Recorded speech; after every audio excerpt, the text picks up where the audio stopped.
大家好，玩书走天涯，走进历史，走出现实啊！《明日攻击》是最近在台湾上映的一部电视剧。那么克里特岛呢，战役却是一段真实的历史。今天我们将从1941年德军大规模空降克里特岛的历史战役出发，借由台湾电视剧《明日攻击》的剧情魔力，一起来探讨一下现代台海危机中如何以史为鉴，来做哪些准备工作。我们首先来简单的回顾一下二战中的克里特岛的战役。之前我有2集专门做了它，这次呢简单回顾一下。它发生在1941年的5月，是二战史上第一次大规模的空降夺岛作战。克里特岛位于地中海的东部是英国的重要的空军基地，威胁着德国与意大利在巴尔干与北非的行动。那么德军的计划呢，是希特勒批准由第11航空军和第7空降师主导，采用空降兵先行占领关键机场，再以滑翔机和运输机源源不断运送后续部队。那么英军的情况是这样的，他的守军呢约 4.2 万人，包括了英联邦部队和希腊军队，但由于情报不足，指挥迟缓，制空权完全被德军掌握，所以结果呢，就是虽然德军在初期首波登陆时损失惨重，他的空降兵伤亡超过1/3，但依靠迅速夺取了马里姆机场，获得了空中的这个空运增援，最终迫使英军撤退。那么克里特岛战役证明了空降兵可以直接用于战略要地的突袭，但也暴露了高风险，就是若第一波次无法稳住阵地，那么整个作战可能崩溃。从这个克里特岛的战役中间可以吸取的战略教训，我们总结有下面4点。第一点，就机场是空降战争的决胜点。那么克里特岛证明控制机场，并且控制后续的增援与制空，这是关键。德军只要一拿下了马里姆机场，立刻空运重武器与兵力反攻各地，因此守住机场比守住城市港口还要重要。第二点，战略误判比敌人更可怕。由于英军相信假情报对德军动向产生错误的预测，导致部署的方向错误。这就说明战争中情报的可靠性与决策的魄力远胜于兵力的优势。第三个，联合作战的必要性。英军在空军、海军、地面部队间欠缺整体配合，而德军空军与伞兵的配合紧密。那么这场战役呢，是英军缺乏三军协同观念的一个典型教材。第四个就是在防守的时候，你也要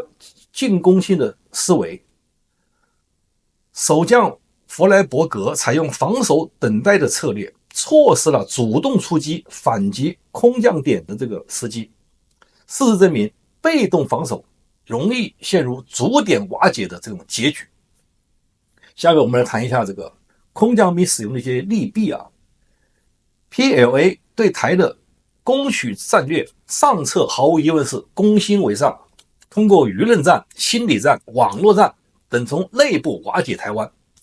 让台湾不战而降，毫无疑问这是上策。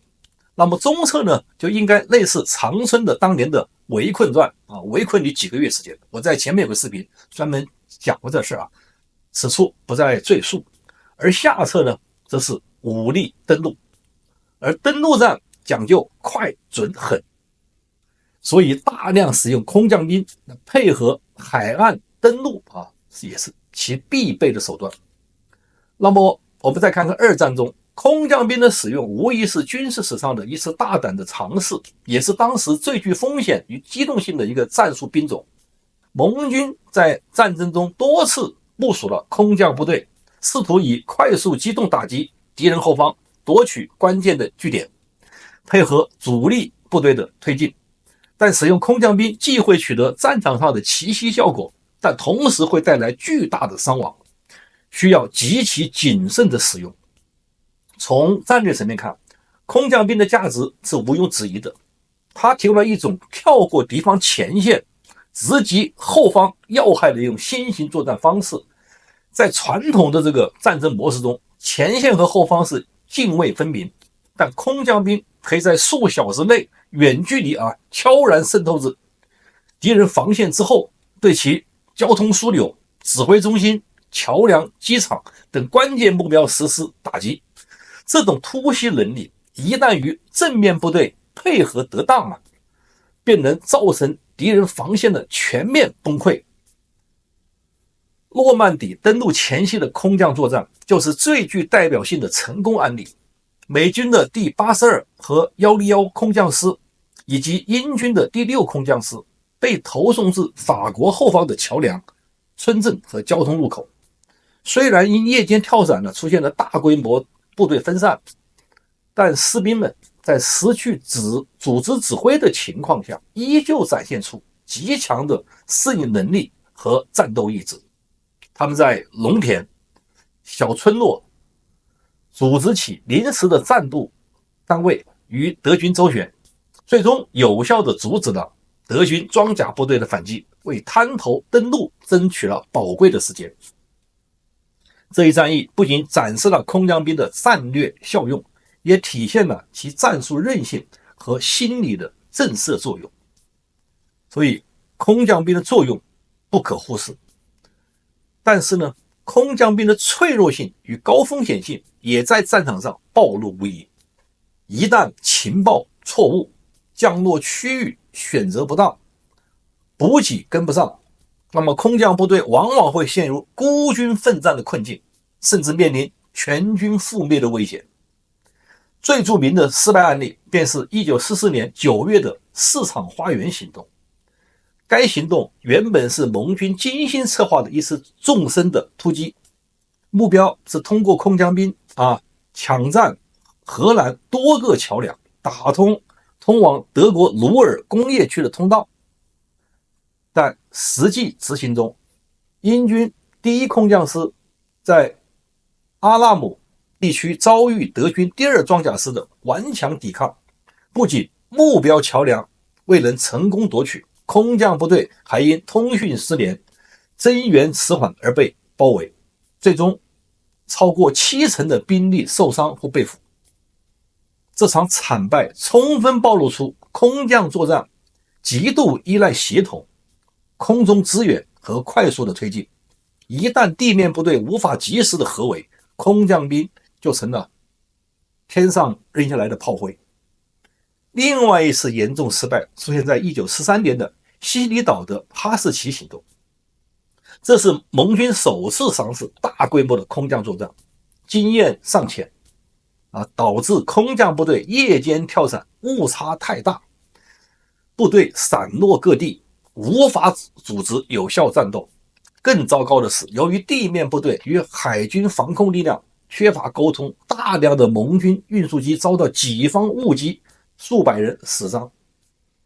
尽管整个西西里战役最终成功，但空降部队的作用几乎被抵消，这也促使盟军在后续空降行动中大幅改进了导航系统、通讯系统和部队的集结方式。那么综合来看，空降兵在二战中起到了一定的战术与战略作用，特别是在局部战役中，如诺曼底登陆、部分的荷兰战场，空降部队都表现出出色的灵活性和战斗性。他们可以打乱敌军后方，夺取交通枢纽，掩护主力部队的推进，甚至改变局部战役的进程。但与此同时，空降兵也面临极高的失败的风险，尤其是在情报准备不足、敌情判断失误、通信设备落后，或者是后勤保障跟不上的情况下，极易陷入孤立无援、被围歼的一个悲剧。那么在二战的总体格局中，空降兵的表现既有辉煌也有惨痛教训，因此呢，我们可以得出一个非常清晰的结论：空降兵不是决定战争胜负的关键力量，但它是决定某些关键战役能否迅速突破的利器。它的价值建立在极高的协调度、充足的情报、压倒性的空中优势和灵活的战术配合之上。一旦这些条件不具备，那么空降兵的高机动性反而变成了高脆弱性。我们再来看一下未来台海之战的借鉴的意义啊。结合台湾的具体情况来看，台湾面积是克里特岛的4倍，那么人口呢约40倍。要想占领台湾，需要投入兵力30万以上，即台湾目前现役兵力的1到2倍。第一波投送要在3万人以上，补给链才是胜负的关键。1941年克里特岛战役，德军夺下了一个机场，就扭转了全局。今天我们把这个经验放到台海上来看一看，如果真有登陆作战，哪些地方会是生死攸关的关键点呢？对吧？台湾有没有类似马林姆机场的位置呢？肯定有。首先就是港口，像高雄、基隆、台中这些地方不只是经济命脉，更是补给和外援的支撑点，一旦失守，防御体系会拦腰斩断。然后是机场与空军基地，你像桃园、清泉港、左营、高雄基地，甚至花莲的地下佳山、台东志航，这些地方就像克里特岛的马林姆机场，守住了就能让后续兵员和物资源源不断的上来。再次呢，就是交通走廊，西部这条南北的大动脉高速加铁路是装甲推进的高速路，敌人如果抢到了滩头，就会沿着它一路压进来，畅通无阻。另外一个呢，就是别忽视了这个通讯节点，基隆外海的海底电缆如果被切断，外部通讯和指挥部都会受到影响。克里特岛的教训非常简单，一个关键的节点可以决定整个战役的走向。台湾必须在和平时期把这些港口、机场、交通和通讯节点的防御做到滴水不漏才行。我们再来分析一下克里特岛战役的关键经验与台海的目前的局势做一个对照和对比一方面呢，就是制空权与制海权的绝对重要性。克里特岛经验是德军成功的首要条件是在作战前就已完全掌握了空中优势，英军缺乏制空权，导致补给与这个反击受限。我们看看台海对照，在现代战争中，制空权与制海权直接决定是否能够成功的阻止敌军的接近与登陆。台湾若失去了空中优势，不仅外援难以抵达，甚至内部行动都会受阻。连日攻击中海空封锁的场景正是此类风险的一个写照。它给我们的启示是，台湾必须在战前与战时确保关键的空军基地的生存能力，并拥有足够的防空导弹系统与机动发射阵地，避免一次打击就瘫痪，类似克里特岛，对吧？第二个叫情报战与判断力。克里特岛的经验是，英军实际上通过了破译德军的电报，提前知道了空降计划，但是因为指挥官弗莱伯格错误判断，认为海上登陆才主攻方向，所以兵力的部署失衡，不是重点。我们再来看看台海对照，就是现代战争中信息量极大，敌方很可能运用什么呢？假情报、假目标，就类似在连日攻击中，敌方用假旗事件诱导台湾做出政治和军事反应，这就是典型的认知战的这个手法。它给我们的启示是，情报不仅要获取，还要正确分析与迅速反应。台湾在危机中必须建立起多层的验证机制，避免被敌方带节奏、带着走。第三个就是关键节点的防守与增援。那么克里特岛的经验，德军的转折点是在夺取了马林堡机场，这是唯一能接受增援的场所。一旦机场落于德军之手，局势迅速扭转，因为它的重武器兵员山地师可以源源不断上来。那么台海对照呢，就是台湾的关键节点，包括重要港口、机场、高速公路的枢纽、通信与电力的中枢，如果这些设施被突袭或瘫痪，将直接影响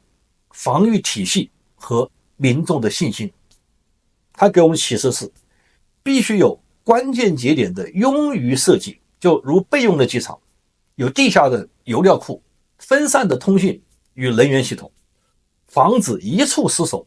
导致全局动摇。第四一个，民众心理与社会稳定。克里特岛的经验呢，就是战斗期间，当德军空降兵在城市出现时，部分当地的居民呢加入抵抗，但英军呢缺乏统一协调，民兵与正规军的配合非常有限，影响了防守的效率。那么台海对照呢，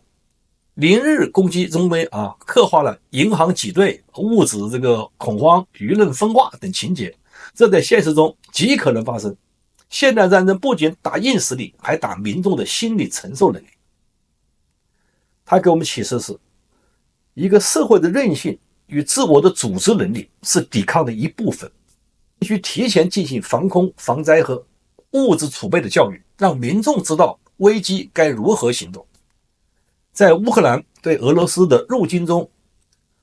乌克兰给普通民众发武器是很重要的一招，这可以让敌人陷入人民的汪洋大海之中。第五个，我们就谈谈外援和国际反应。克里特岛经验呢，就是英军虽有地中海舰队，但因空袭威胁严重，海上补给受阻，外援作用有限。台海对照来看的话，台湾若遭封锁，外援力量必须突破制空制海的封锁才能够介入，敌方会在最初的48到72小时内力求形成既成事实，造成国际干预失败。对我们启示是，台湾必须有独立支撑数周的物资与军力储备，不能完全依赖外援的即时到达。结合零日攻击中的假想与克里特岛的历史经验呢，台湾的应对准备可以分为以下几个层面。一个就是军事层面，要设置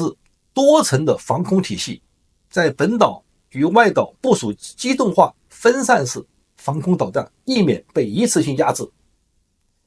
另外呢，就是机动的反击能力要强，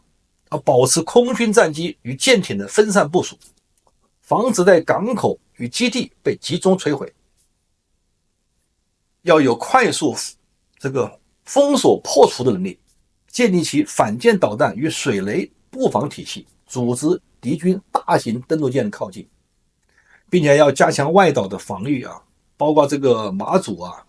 金门、澎湖等地的防御体系，必须考虑到空降与快速登陆的双重的威胁。第二个呢，就是关于在情报与网络防御层面，